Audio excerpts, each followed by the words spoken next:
when we think about whether we should put some land in our portfolio, we've got to think as if we were living there ourselves. What the streetscapes are like, what the contours of the land is like, what the area is like for families, what the median income of an area is, demographic makeup of an area. We need to think about what the living experience is going to be like, because after all, we're going to buy community first.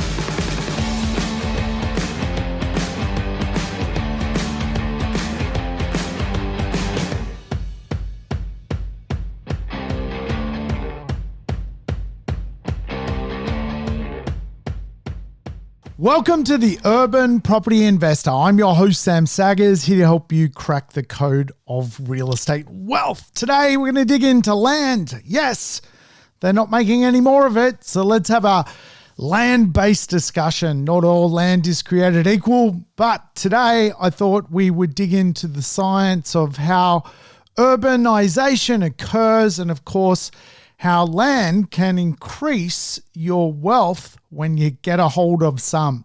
Of course, land value is a big conversation inside of real estate, how it's valued, how it's perceived, what's important to people. So let's tackle it. It's going to be a big one today. Hey, welcome back, of course, Urban Property Investors. I hope your week is going good. I hope you've enjoyed the podcast this year.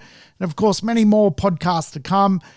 And thank you to those who have decided to join in for the first time. We have a rule here at the Urban Property Investor: play the program in double speed.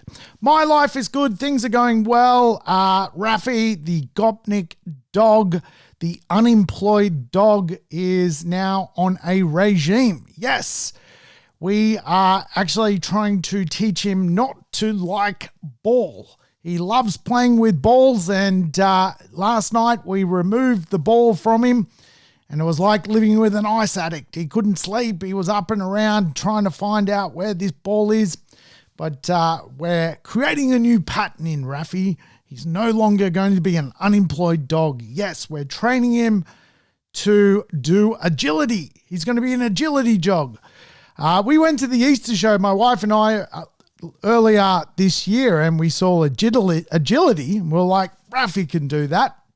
So that's what I've been up to. I've been retraining a ice addict to not just want to chew a ball.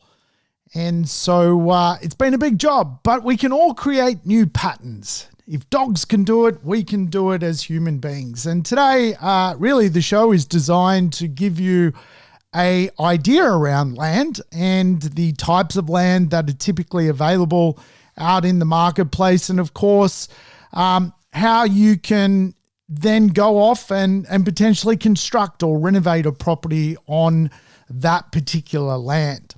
So really today we're going to cover off, the idea of infield, nextfield, greenfield land. We're going to talk about some concepts in choosing good land. We're going to talk about pillars of making profit from perhaps building a property.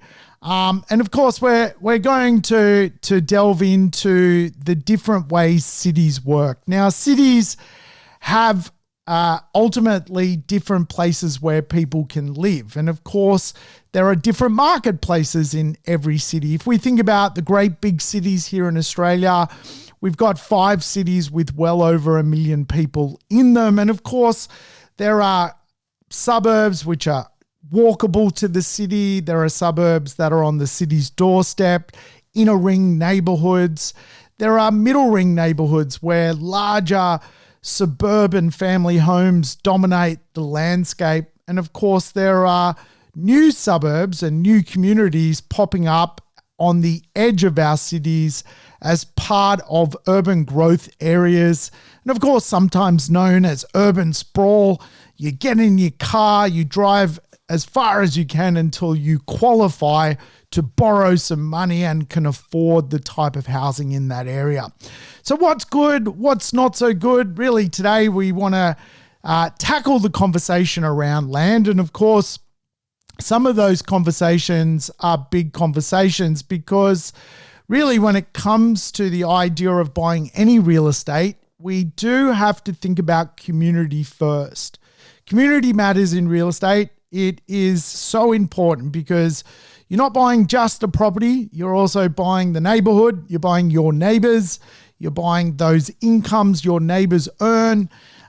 You're buying really a local experience. And again, this means when we think about whether we should put some land in our portfolio, we've got to think as if we were living there ourselves.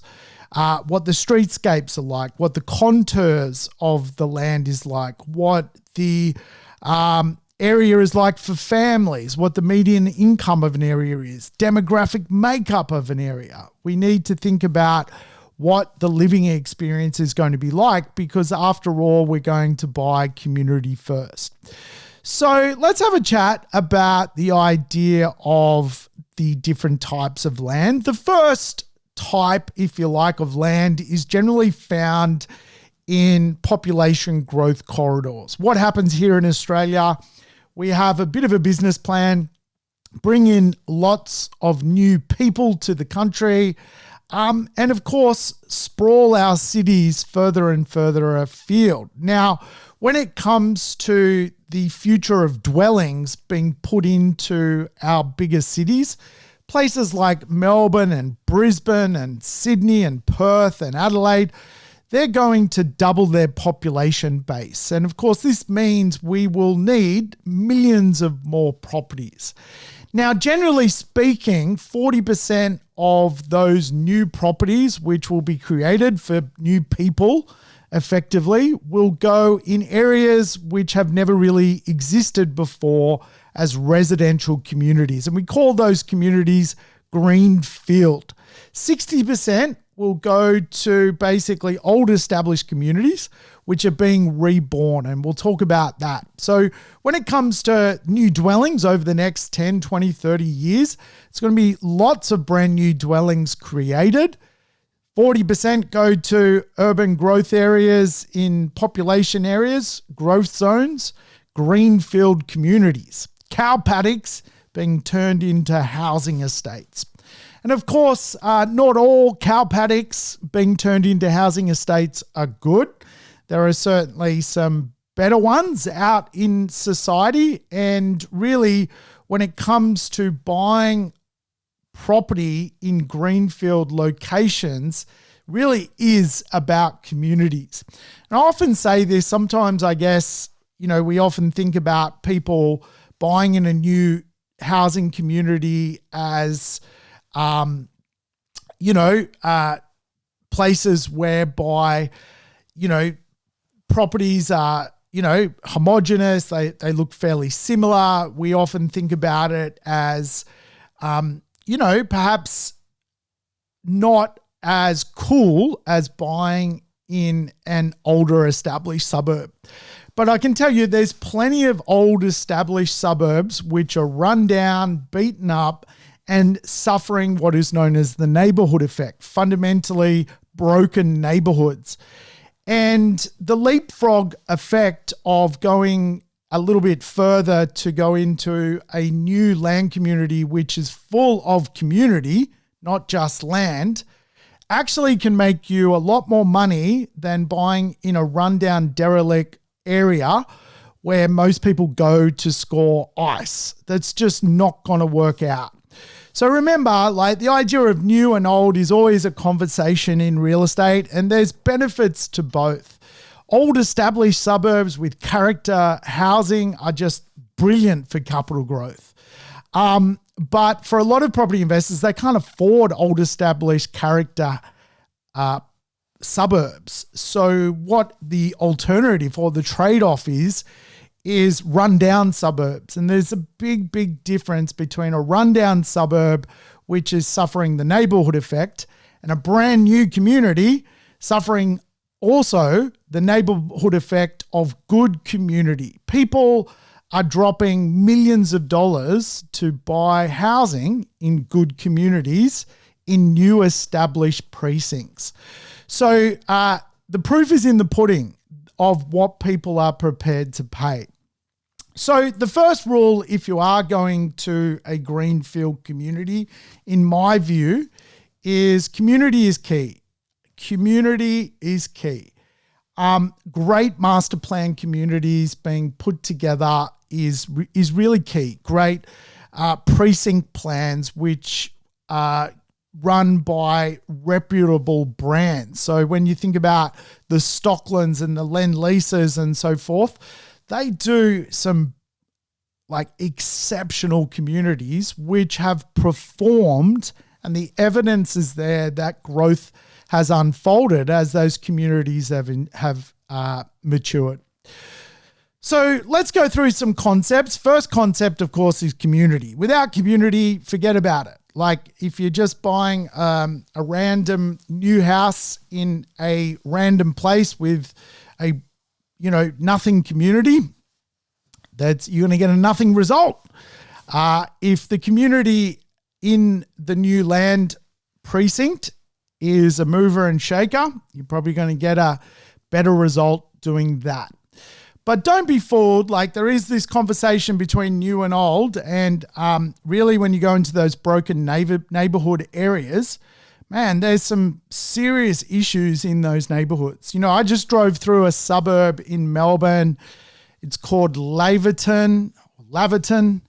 I'm sure there's some nice streets, but honestly, we played Spot the Gopnik in Laverton. Basically Eshays in red Adidas tracksuits cruising around, basically sitting on their porch, doping up is basically part of the neighborhood character. You go a little bit further past Laverton into some of the new land corridors, 10 minutes further, brand new housing communities, good families, solid incomes, completely different vibe.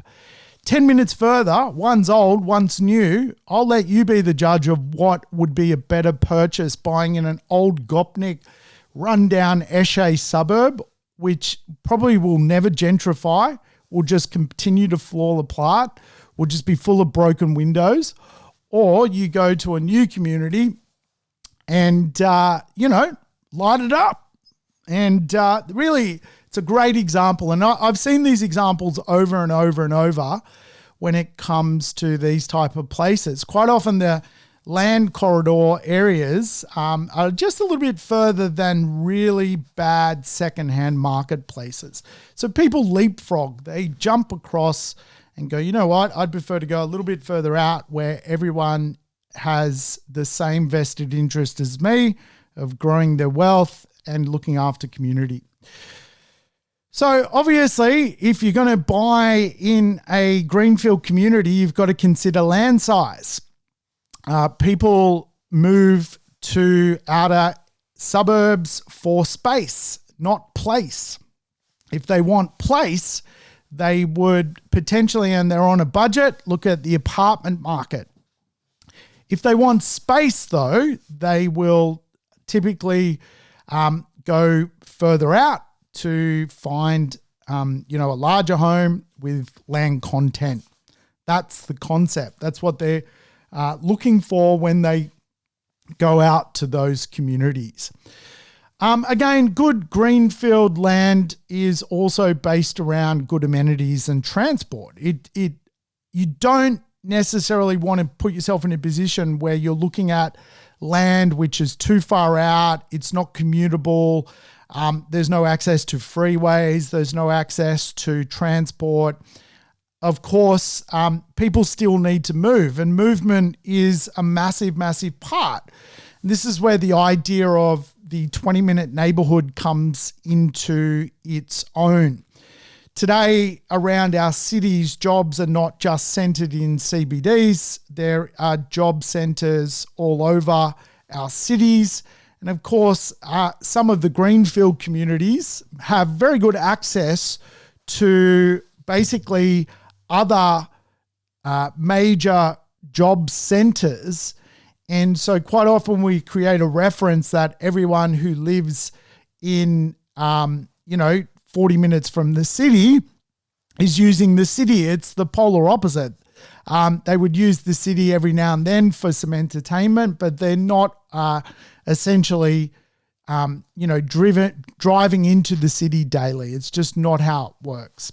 So we want some good amenities, good local concepts as well, things like schools and shops and things to do connected to the greenfield land community. It's a great way to look at those places. And I also think when it comes to buying out in an outer greenfield neighborhood, you want to think about where the middle ring actually is. And I've had some great success doing this over the years, whereby I would go, well, where does the old established suburbs end and where does the newer suburbs begin? Effectively looking at real estate by virtue of there are three rings to real estate: the inner, the middle, and the outer. If you buy close to the middle, but you're technically in the outer, what happens a decade later when another million people live in the city you've bought in? You're no longer considered an outer suburb. You're considered a middle suburb, a newer middle suburb. And of course, for greenfield communities, there is the concept that, again, if you're going to be swallowed up as part of middle suburbia, the capital growth rates of middle suburbia led by half-decent families has been very, very good. There's a lot of evidence that growth has been good over the years. We also want, as I alluded to, master plans that stand out. We want to be connected to not just housing, we want to be connected to transport, we want to be connected to jobs. Some great master plans, or land near master plans is just fantastic. Like schools, TAFEs, Westfields, just everything you need to live a very, very comfortable existence can be provided by choosing the right land close to things that make a difference to community and, of course, therefore make a difference to the capital growth rates of the asset you maybe be looking at. Land as well, which is going to get growth from population, a population growth hotspot. Now, again, really, this is the demand side of the equation. The supply side is obviously how much land can be released. The demand side is if it's very popular and will populate quickly, it's going to mean that the land diminishes at a much faster rate. And of course, this ultimately means that when the community sort of is established and the population now exceeds the level of properties on offer, you're going to get another cycle of growth. When you buy into a greenfield land corridor or into a greenfield community, obviously you're buying into more land being produced. And so again, if we know that it's a popular place and population wants it, really the absorption of that land will just travel faster. And of course, as the land is released in general, prices tend to rise because the land developers, very smart, they tend to, put up the price as time goes on, which is good. And so again, when we think about this kind of model, I don't know when the last time I heard of land being oversupplied. In theory, greenfield land could be oversupplied because master plan developers and people or organizations like Stocklands and Lend-Lease have 25-year plans and 50,000 lots in some of these places. But they never oversupply their own land subdivision because they ultimately would create a problem with community and profit if they did that. So for the most part, you get this very stable effect of the land prices holding their own. And of course, as time goes on, prices tend to rise as land runs out. Land goes up when land runs out. Now, in a greenfield context, that's usually as stages unfold. In an infill or middle ring concept, land is usually run out already. So we often see some levels of capital growth in those areas that can even be even more spectacular. So the next concept I think is really important with greenfield land is you're still buying a community, right? And so what do communities want? They want open space, walking tracks, playgrounds, parks. They want not only an experience inside the home, they want an experience as part of the local community. Think about when you grew up, you probably maybe grew up again, using a park as a child or going for bushwalks or riding your bike around, quiet streets. Same concept. It's just in a new community, which is, I think, really, really important. Also, communities where you can walk places, I think are just amazing. Now, I used to do a lot of work in a community called Springfield in Brisbane. It actually got voted the world's best master plan community. Like, it won some amazing award. And you go there and you're like, holy cow, like this is a pretty special place. It's got, town swimming pools. It's got tennis courts, golf courts. It's got hospitals, universities, TAFEs. It's got schools. It's got Westfields. It's got everything. It's got train line. It's got private schools. It's got, greater, I think the Brisbane Lions now have a training facility there. It's just got it all. And when you go there and you go, wow, you can buy a home in this precinct and you don't even need to get in the car to walk to the university, the hospital, the TAFE, the Westfields, the shops, the tennis courts, the town swimming pool. You start to go, wow, this is a really brand new, incredible version of a new suburb. Prices have bolted in that suburb. I was helping people buy their sort of sub 500. Now it's like $1 million, like to get into that suburb. But it's such a standout community. I always think it's a great example of what is possible when smart people deliver beautiful places. It's just an incredible concept. Sometimes I run tours whereby I take people and I explain this type of stuff on town planning. We all get on a bus and drive around, and I just love going to that community because it's just like such a good example of what is possible in real estate. So obviously 20-minute neighborhood matters. We need good land close to jobs, and town centers, industrial estates. Again, obviously, if you're living in a new community, that's the concept we're looking for. We want just high level of owner-occupier appeal. And again, like sometimes when you look at newer suburbs, you've got different ages within that particular suburb. You've got what we refer to as new debt markets and old debt markets. Now, some of the advantages of much older established suburbs is people who have lived there for 30, 40 years carry absolutely no debt.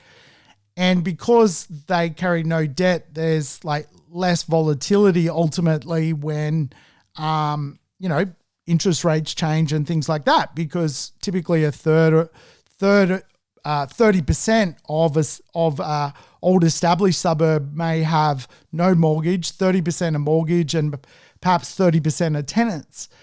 In greenfield communities, what you're really looking for is a high owner-occupier to tenant ratio. You really don't want a suburb where there's just full of tenants that has never existed before. That's not such a good idea. When there's really no new infrastructure, it's a brand new suburb and 80% of people are tenants, that suburb is going to go backwards. What we want is the owner-occupiers to lift the value, and we want to be the sneaky investor that somehow gets into the estate. That's the model that works very, very well. So owner-occupier, we want 70, 80, 90% owner-occupier present in that suburb or that brand new housing community. Now, again, obviously those areas are not 30 years old, and so people haven't necessarily got themselves mortgage free, but great suburbs will attract great people who use the instrument of lowering their LVR because perhaps they're trading up to get into that community. That's how it works.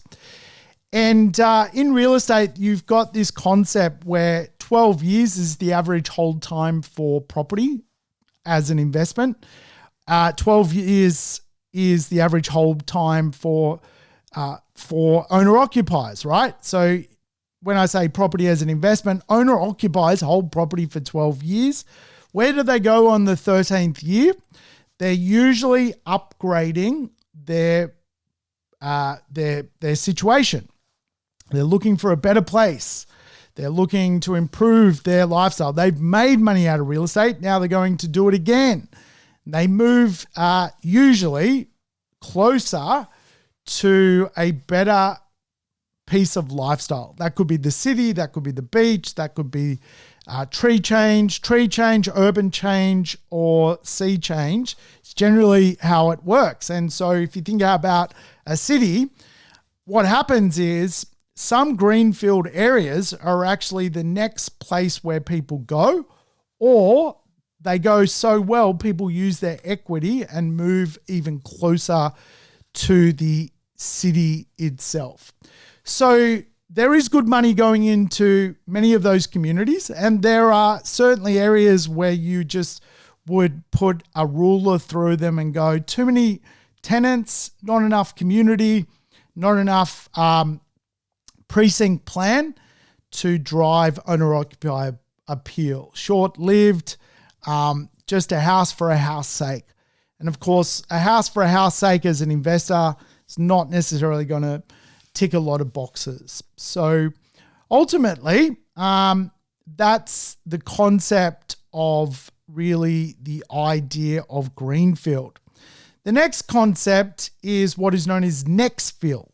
What is the next land to fill up?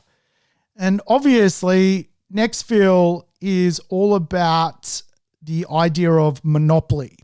When an area is monopolized, generally prices go up because there is no ability for land to be opened up.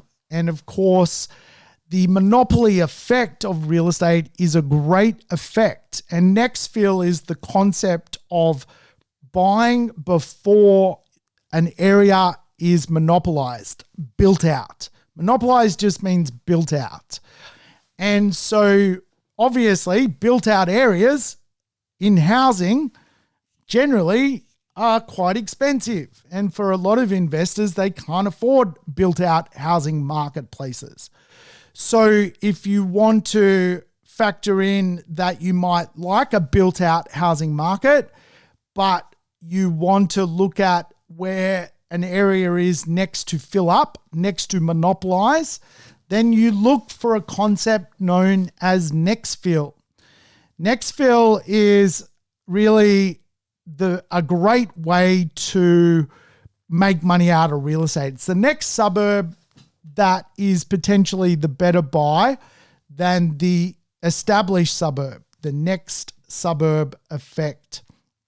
Now, again, like I've used this to my advantage over the years, the next suburb effect or the next fill effect many, many times. Like really one way to look at it is to look on some maps of places, maps of cities, and go, okay, there's a little bit of area here. It's surrounded by, older established housing. It's close to the city, 25 minutes, maybe 25, 30 kilometers from the city. And you can see on a map that it's basically landlocked, surrounded, can't go anywhere, can't grow out further and further. It can't go for another 200 kilometers. And ultimately, you use what is known as the straight line method. You draw a ruler between there and the city. You start to go, hang on a minute, houses in the suburbs closer in, all very, very good prices. I can buy new in this next patch of grass to disappear, and I can still do that and build myself a great, incredible property. Next fill, the next land to fill up. Now, generally, next fill is kind of like this middle ring, outer middle ring, urban rebirth story. It's really good land, but it's used for something else right now. Typically, what you find is urban farmland, believe it or not, in our cities, which have held out for whatever reason from early stage renewal, and now the land is worth quite a lot, and really the land's highest and best use is not selling cabbages and strawberries. It's selling basically, or it's now worth more as a residential parcel of land. And so you get this rezoning effect and rebirth effect on next fill land. And I just love it. I love next fill because you just can do really, really well out of it, because you like location obviously equals results in real estate. And if you can get yourself new properties in a middle ring suburb, that ticks a lot of boxes for me, because the marketplace absolutely, from an owner-occupied point of view, love it. Close to everything, efficient infrastructure you don't need for a Westfields to be built. You don't need new schools to be created. It's all there. You're just in a little corner of the world where there's going to be opportunity. And for property investors, it's a really, really cool way to play the game of property investment. Next fill. Same thing happens. It fills up, land runs out, prices kind of go up. And, I'd encourage you to do some mapping, have a look at some of the areas which are protected on maps, which are things like, forests, but then you can often find also land which is just not used to its highest and best use. And of course, professional, obviously, investors tend to focus on this stuff as well and say, well, all right, and this is where you get sort of mid-sized companies going and buying 1,000 lots of land, 17 Ks from the city. And again, using the same dynamics as you would get in the greenfield areas, but you're just doing it a little bit closer to the city, surrounded by existing infrastructure, surrounded by established housing. We call that next fill. It's a little bit larger, but really when you go to those places, it's really nothing stopping, an $800,000 home becoming a $1.2, $1.3 million home. There's nothing stopping it. And again, I've used this myself a lot over the years, where you sort of go, well, the old established marketers don't really see myself renovating. Where is the next area to fill up so I can just basically go new and not have to, be part of a renovation, rehab kind of situation. And, there's no right or wrong. The rehab could be great. The new could be great in Nextfield. It's you really need to then go into local mode. Does it locally tick the boxes? Do owner-occupiers see themselves there? The street's nice. So the local amenity's good. And again, great way to make money. Certainly been doing that for, ever and a day in my world. I think it's one of the best ways to make some money out of real estate. The third type of land, if you like, to find, to build on, is really rare earth. And we call this infield. So remember, there's greenfield next to fill up, which is a much larger piece of land. And then we've got infield. Infield tends to be really, really quite small parcels of land, which for whatever reason have once in a blue moon pop up. I've worked on infield land subdivisions whereby, by way of example, a former school's closed down and there's, like a kindergarten school and you can get 14 blocks of land on it. Or you've got, 29 blocks of land which have been allocated by council as part of the suburbs, micro growth. So infill is very, very small. You're talking tennis court being turned into a land 2 blocks of land. You're talking really, really, really, really small. And where infield tends to happen is basically in really smaller suburbs, desirable suburbs which are pretty expensive to begin with. They may just by hook or by crook just get some new dirt thrown into them. There's no real rhyme or reason why it happens, but it's an exciting value proposition, and I love it. Infill is just basically a small boutique subdivision that is a one-off. And over the years, I've tended to hunt down these because I just think they make such good investments for people. And by way of example, I'm sort of working on one now in Brisbane in a suburb called McDowell. It's 12 lots. Now, McDowell's like 12 k's to the city, 12 lots of land, 12 k's from the city. Don't have to be a genius to work out, well, that's probably going to be valuable, and it's not going to only be valuable today. Fast forward 2032, Brisbane Olympics, how valuable is that land going to be in 2032? Probably more valuable than what it is today. Small boutique land. And again, there is a lot of evidence around this stuff to show that it does really, really, really well. So land obviously can have some other definitions around it, and there are some more sort of niche land conversations to have. I mean, not all land is created equal. Let's just get that, straight to begin with. Now, if you have some land sitting on Sydney Harbour, that's not equal to land out in a greenfield location. It's simply not. You could have 1,000 meters of land in a suburb on the edge of the city, and it would never equate to 100 square meters of land on Sydney Harbour. It doesn't, not all land is created equal. And of course, land it's not a set of apples or oranges. It's not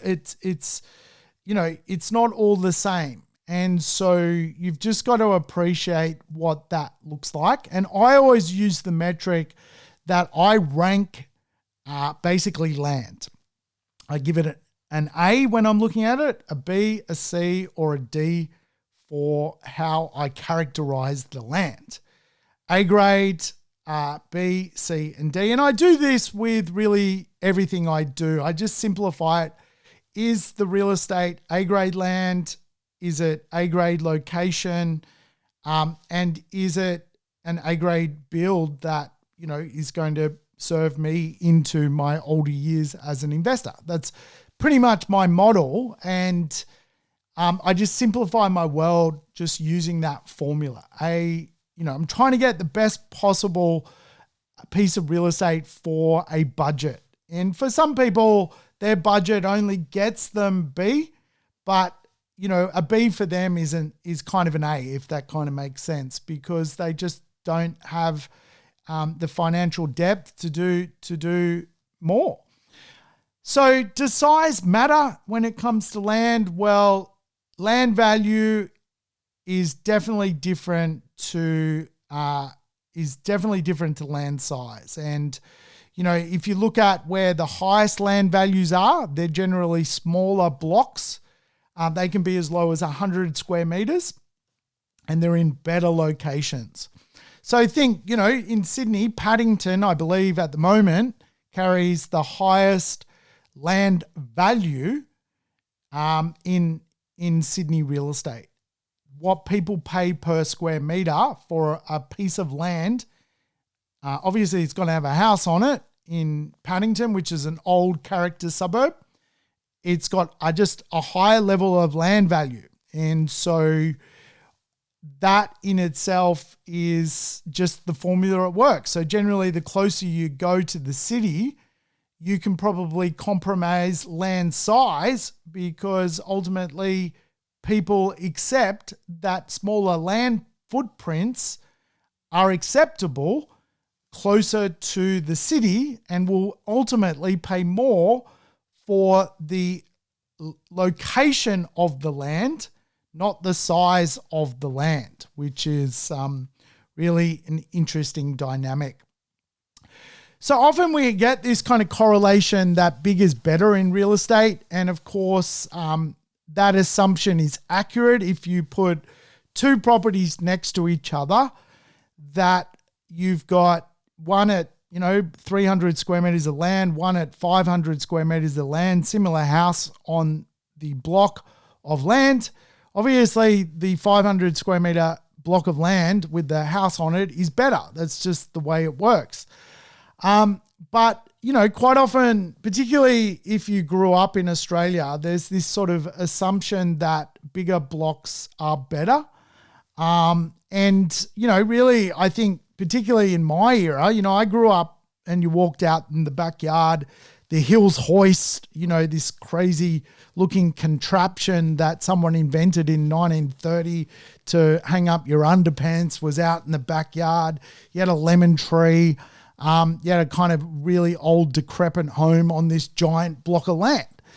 And, today that's not necessarily how people want to live, in an itchy old creepy cold house with a Hills hoist in the backyard on a giant block of land. So that's hence why you get this effect that actually land value trumps land size. And it's just the way kind of it works. So today people are more than happy to pay millions of dollars for terrace houses, by way of example, which have very little land size. So there's a bit of a cultural mismatch as to sometimes what investors like. Like, everyone likes a large block of land, but living on it and investing in it is kind of two different things. And this is where I tend to do, if I'm going to buy a large block of land, I want to be able to subdivide it.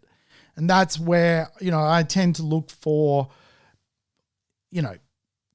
a block of land where I can subdivide, 12, 20, 25 times as part of doing some investments with other investors. Like, we get together and buy a block of land and subdivide it in a next fill or infill location. That's how we invest outside our buy and hold strategy.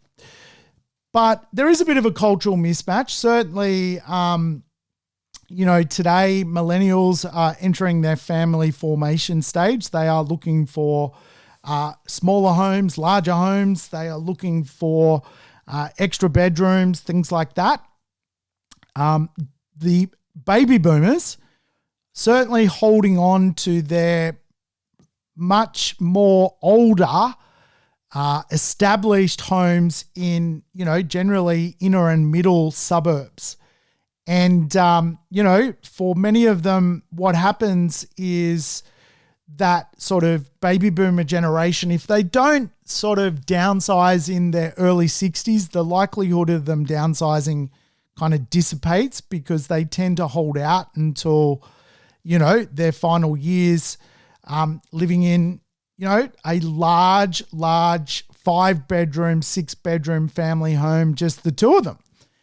And, those larger blocks, though they exist and have become very, very, very, very expensive, they're generally controlled by much, much older Australians. And once they sort of pass on that home, generally what I see is the house is knocked down straight away, or the land is subdivided fairly well straight away into a much more smaller dynamic. So we're kind of seeing the death of the huge block of land, the 1/4 acre block. Even the 600 square meter block of land is now disappeared. What's probably more normal out there, you're typically getting terraces with land sizes below 200, cottages whereby land size is lower than 300. Then you're getting more of a mainstream yard, family yard, which is sort of 400 to 500. And then you've got, obviously, still much larger blocks out there, which are 600 plus, which price-wise is, probably don't suit, property investors, based on most of the budgets I see people can afford. I guess there is a trap that bigger equals better. Conceptually, I guess it's natural to think that bigger is better. When you kind of visualize it in your brain, it kind of ticks like that. But it's more about, I guess, the rate of capital growth rather than the land size. And again, this is where, the right property in the right location absolutely gets a faster rate of growth than just a large block of land. And you see that all the time because there's large blocks of lands everywhere that really only get windfall capital growth by virtue of rezoning. And, that's in itself a bit of an art form. And today, even governments like the Victorian government tax you on if they rezone. They slug you a 50% windfall tax on your uplift of value, which is crazy, right? So the government, the menace, as Andy Fenton would say, is out there. Also, we've got to also think that there's a lot of blocks where you can't do anything with the land. So the land can't be subdivided. Under the local plans, there's no ability to do any higher and better use with the land. So some property investors will pay for land that actually carries no use. And again, it's kind of like an overcapitalizing effect of buying too much land that you can't do anything with. It's useless land. It can never be subdivided. The only way to exploit value off the land is to overbuild a palatial house. And of course, that would be overcapitalizing to extract, obviously, the use of the land. So for a lot of investments, there is this trap that bigger equals better, but it doesn't necessarily always pan out that way. If the extra land cannot be used for a better use, often means you're paying cash for the land, like a larger block of land, that ultimately sends your investment into negative cash flow territory. In other words, you're paying for land that can never extract a higher and better use by virtue of overpaying. And so the land trap is there. It can happen, and it's a bit of a menace as well. So there is a market for smaller blocks, and today, again, depending if it's a terrace, it could be 200. If it's a cottage, 300 square meters. If it's a regular sort of 400 or 500 square meter block, there is a market for all of it. And quite often, I see people dialogue about that. I mean, who lives in a terrace? Well, the answer is everyone. Everyone lives in a terrace. You got families growing up in terraces. You've got old community people. You've got modern minimalists living in terrace. You've got location hunters. You've got executives who lives in a 300 square meter, like everyone. So sometimes property investors start to create music in their minds about stuff which is kind of just like people today will live in terraces, villas, cottages, apartments, houses. There's people are living in tents at the moment because there's nowhere to live. So certainly when it comes to that conversation, I think it's an important one that you don't get tripped up too much on land size, though, if it's out there and it can be grabbed and it's affordable and it's not overcapitalizing, it's obviously valuable. I guess, when we think about when land size is actually too small, we've talked about when it's too big. When it's too small is when you can't design a decent home on the land and you have to compromise the design of the house to accommodate the size of the land. And this is where you get a deformed house, basically.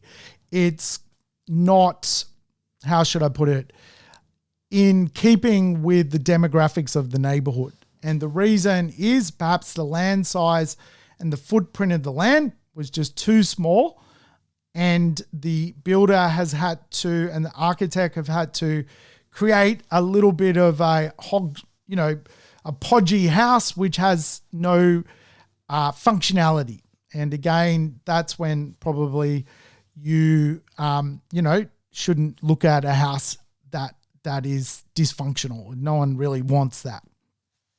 I think also when it comes to size, I would choose orientation over size. I mean, the value of land is also connected to orientation. In colder climates, a north-facing block can be, a smaller 350 square meter north-facing block would trump, in my viewpoint, a 500 square meter south-facing block.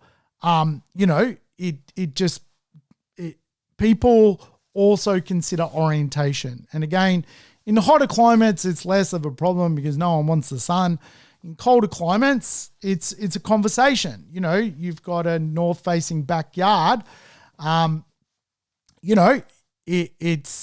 It's valuable again because obviously you get that all-day sun effect, which is probably nicer than having a shady, cold yard that no one ever wants to go, right up the back of the yard because it's just ridiculously freezing. So you've got to consider these things. Sometimes orientation actually trumps everything.